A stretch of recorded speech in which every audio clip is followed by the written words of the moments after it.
Olá, telespectadores da TV FIB, canal universitário de Bauru. Estamos no ar com mais uma edição do Mundo Acadêmico 2021. Hoje temos o prazer de receber em nossos estúdios a professora Maria Inês Escuraquio Salles, dos nossos cursos de Gestão de Recursos Humanos de graduação tecnológico e também da pós-graduação em Gestão Integrada, Pessoas e Tecnologias de RH. Fique conosco, voltamos já já.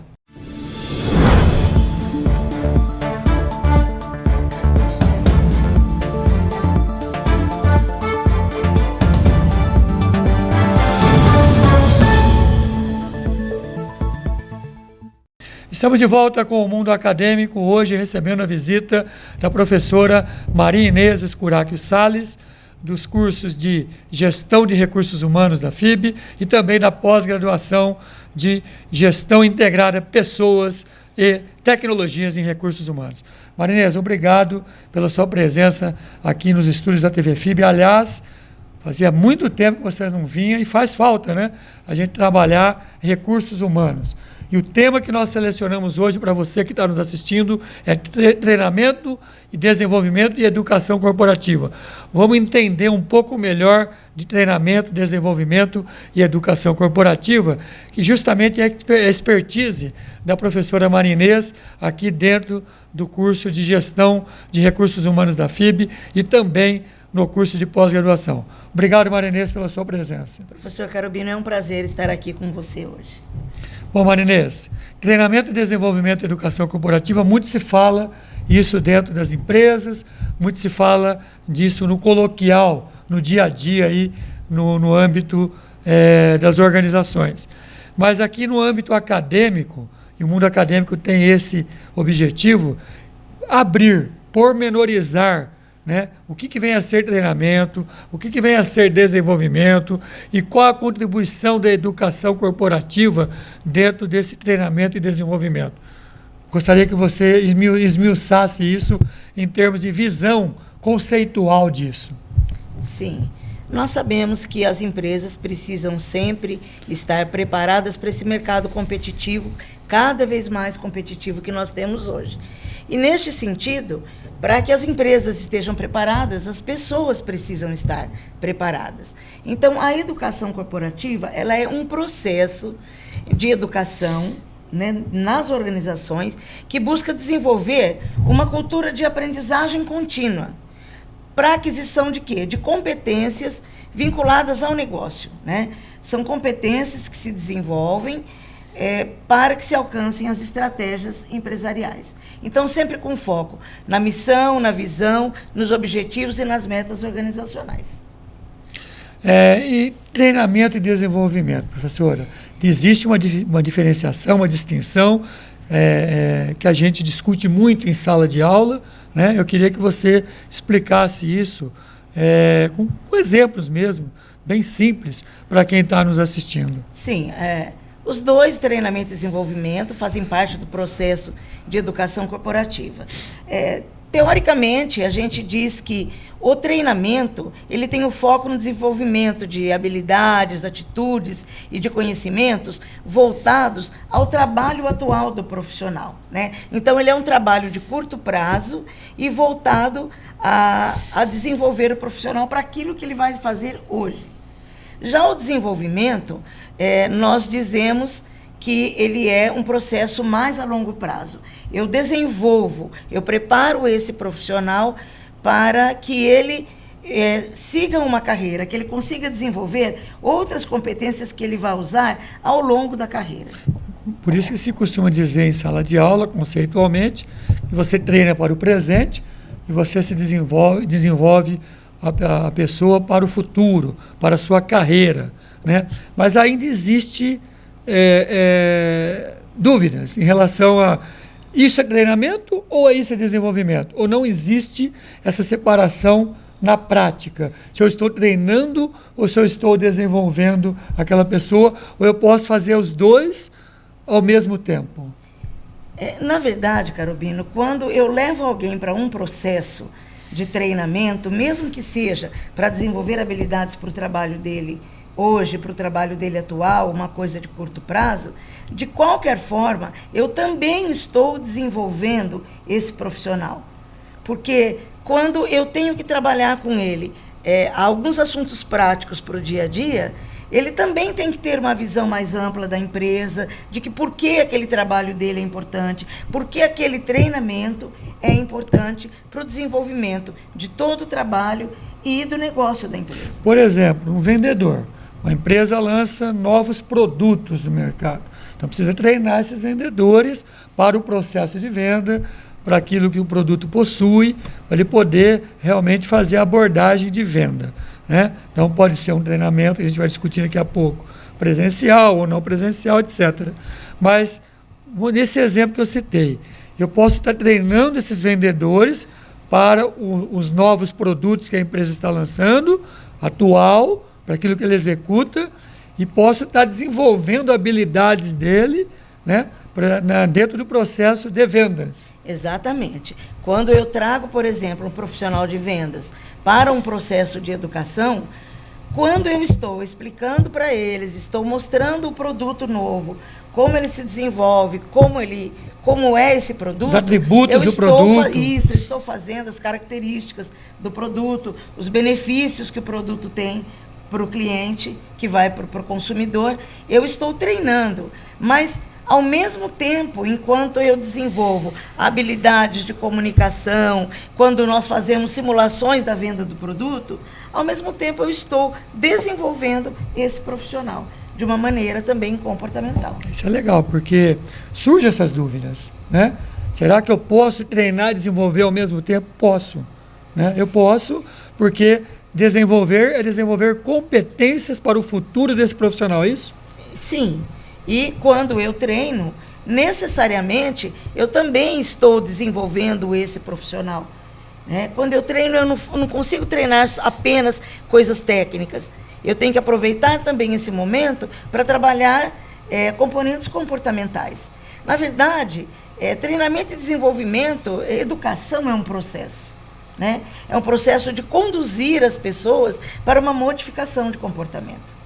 Legal. Professora, em relação à educação corporativa, muitas dúvidas ainda existem, com absoluta certeza, porque em nível de Brasil é um assunto ainda que faz parte das grandes organizações.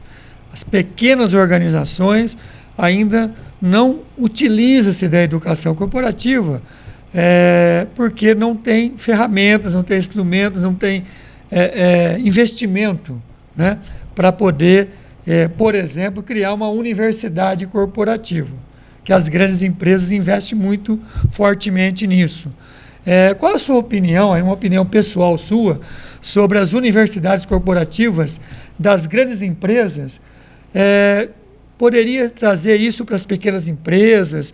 Poderia, por exemplo, uma grande empresa que tem uma universidade corporativa muito bem estruturada para os seus funcionários, poderia dividir isso, compartilhar isso com seus clientes, né? Aquilo que ele tem de melhor, né, dentro da sua universidade corporativa, usar esse recurso que ele possui já instalado dentro da sua empresa, e fazer isso virar um produto ou virar um serviço. Veja. E fazer uma parceria com seus clientes. Qual é a sua opinião sobre isso? Você tocou num assunto muito importante.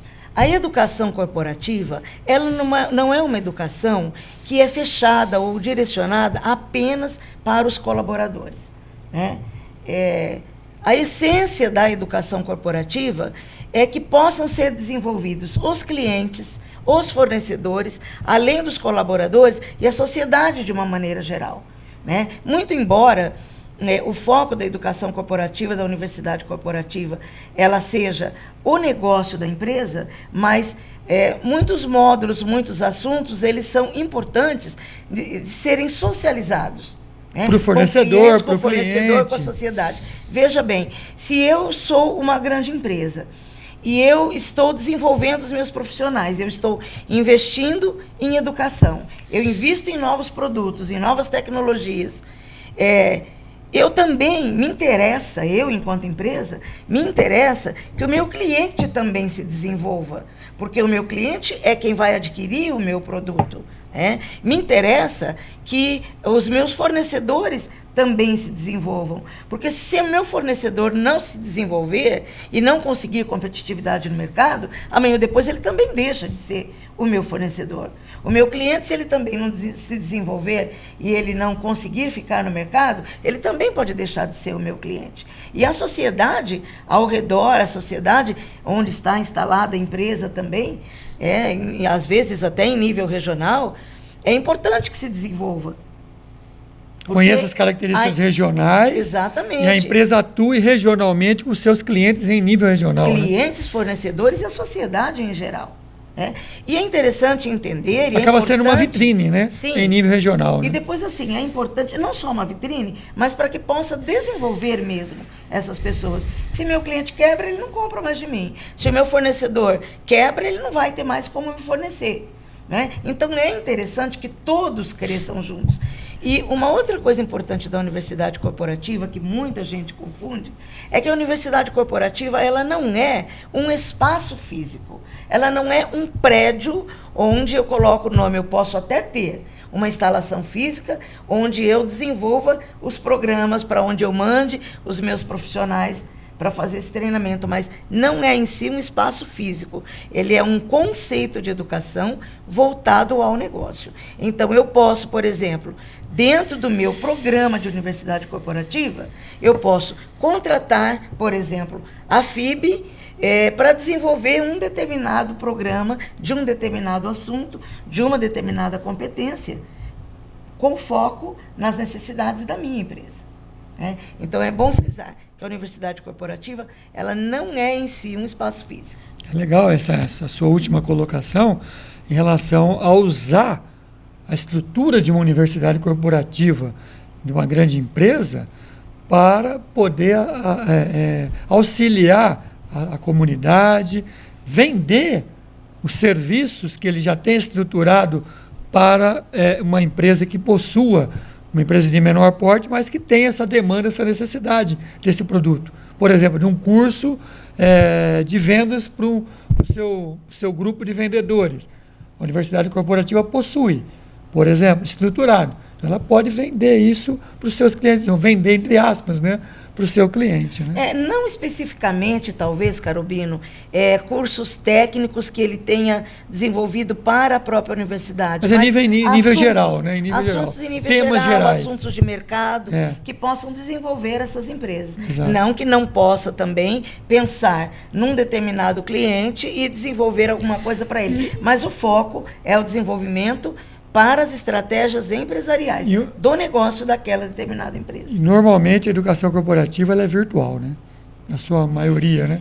Ela pode As ser maiorias virtual, das atividades são virtuais. Pode ser virtual e pode ser presencial também. Mas a grande maioria é virtual, né? Eu posso, por exemplo, ter uma determinada competência que precise ser desenvolvida, por exemplo, para alguns diretores da minha empresa. E eu posso contratar o trabalho de uma grande universidade.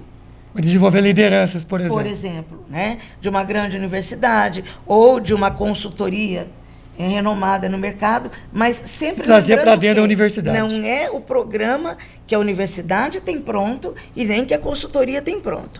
É um programa que vai ser feito para... Customizado para esta... Que englobe essa necessidade pontual. Para essa necessidade pontual do foco do meu negócio.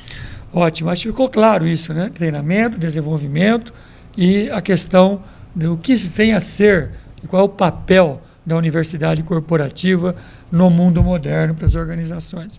Eu queria agora entrar realmente no TID, né? Treinamento e desenvolvimento, que é a sua expertise, né? A sua área de formação. É uma disciplina que nós temos no curso de gestão. Exato, que a gente vai falar no final. Você leciona essa disciplina no curso de gestão de recursos humanos desde o início do curso de gestão de recursos humanos aqui na FIB.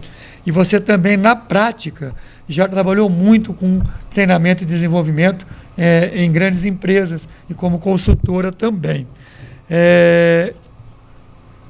Treinamento e desenvolvimento é um processo. Ok. Né?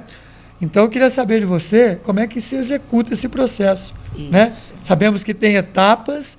Eu queria que você aqui, para o nosso telespectador, posicionasse como é que acontece na prática a execução dessas fases de treinamento e desenvolvimento no dia a dia das empresas. Então, o processo educacional nas organizações tem que ter um primeiro momento de fazer-se um diagnóstico do que é necessário.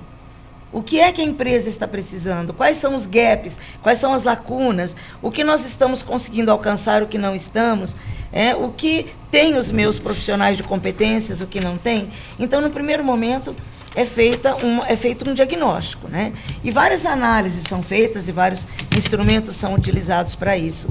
Mas é importante que se faça 3 análises principais. A análise da empresa, da organização, né?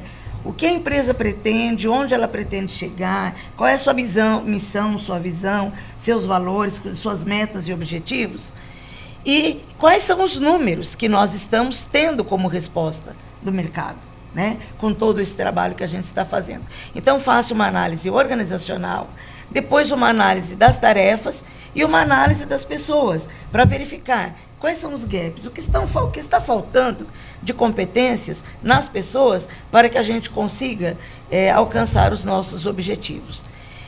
Feitas essas análises, que nós chamamos, tudo isso fechado, é o diagnóstico, para verificar quais são as ações necessárias de educação corporativa, né?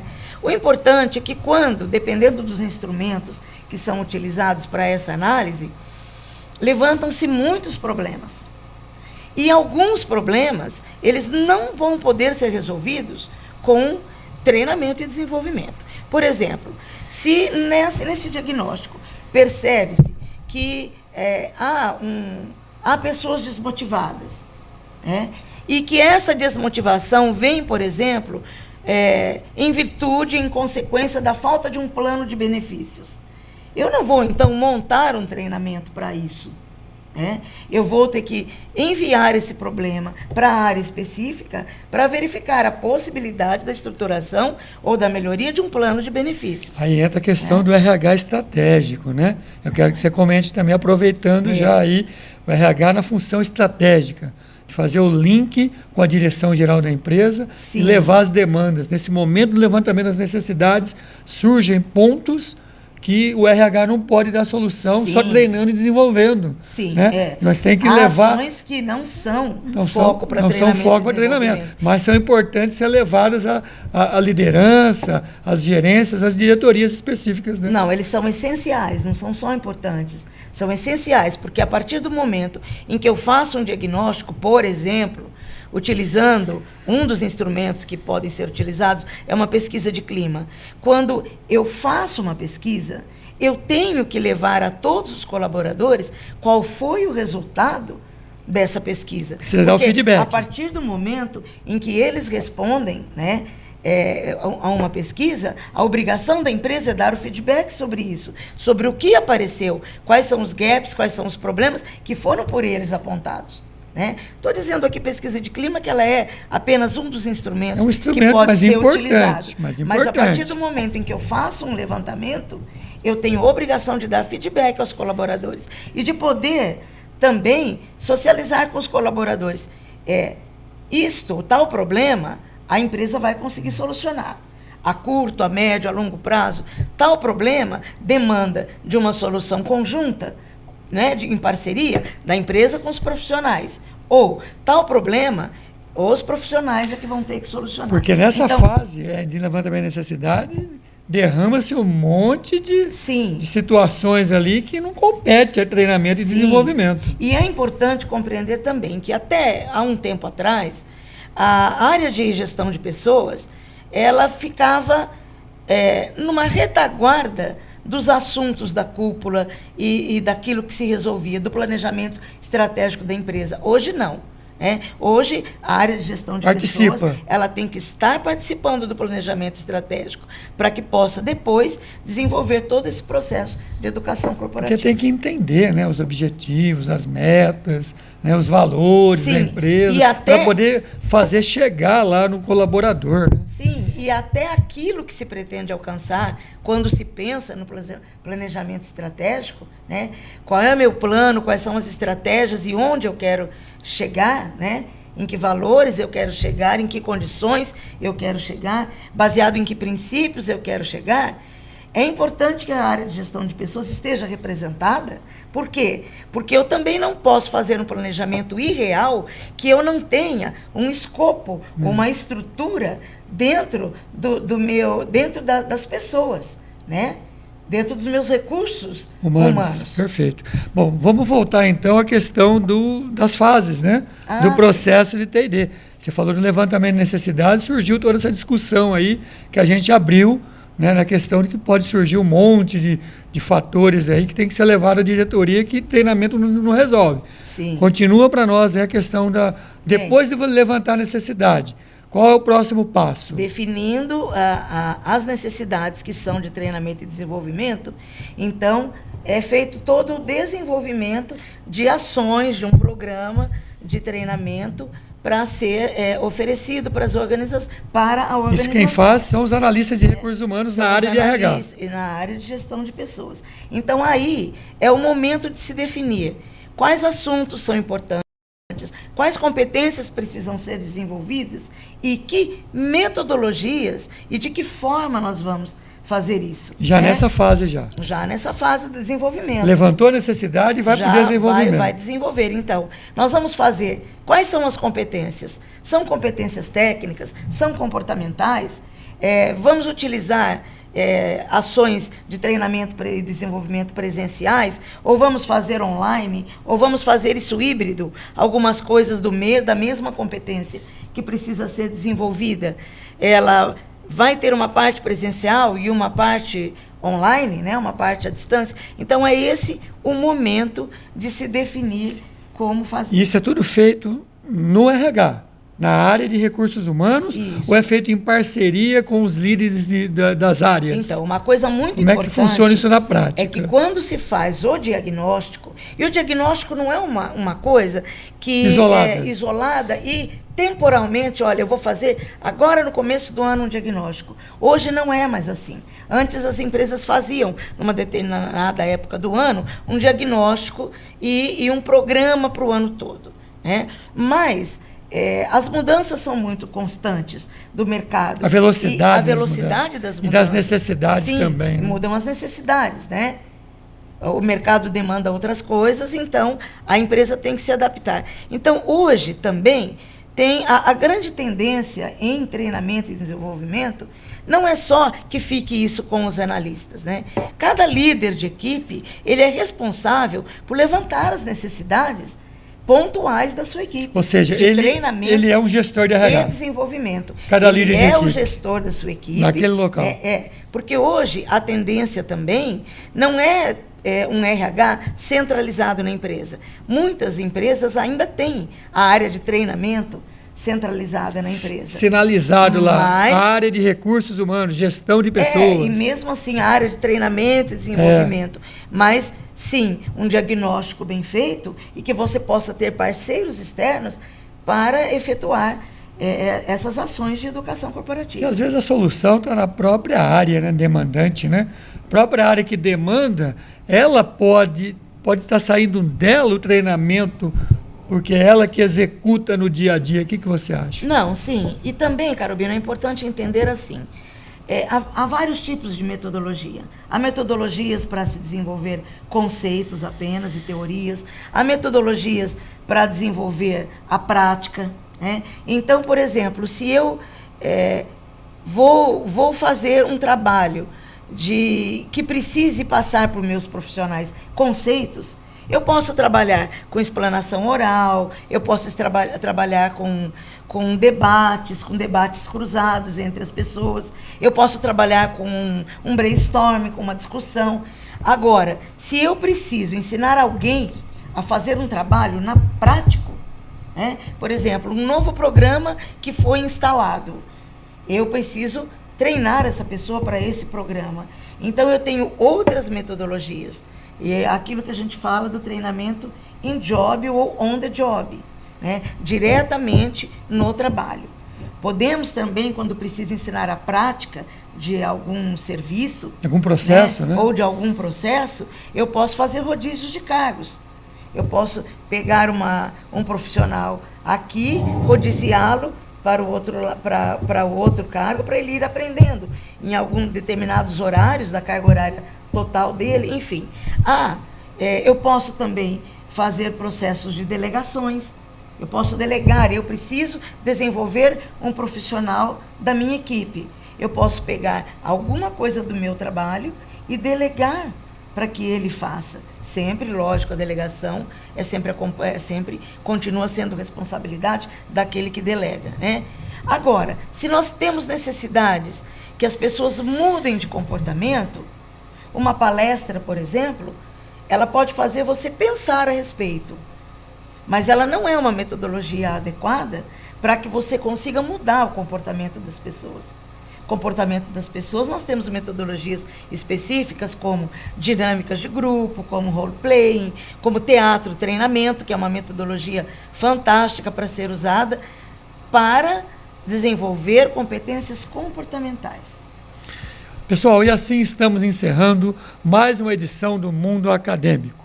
Obrigado pela sua preferência e audiência. E até a próxima oportunidade. Tchau.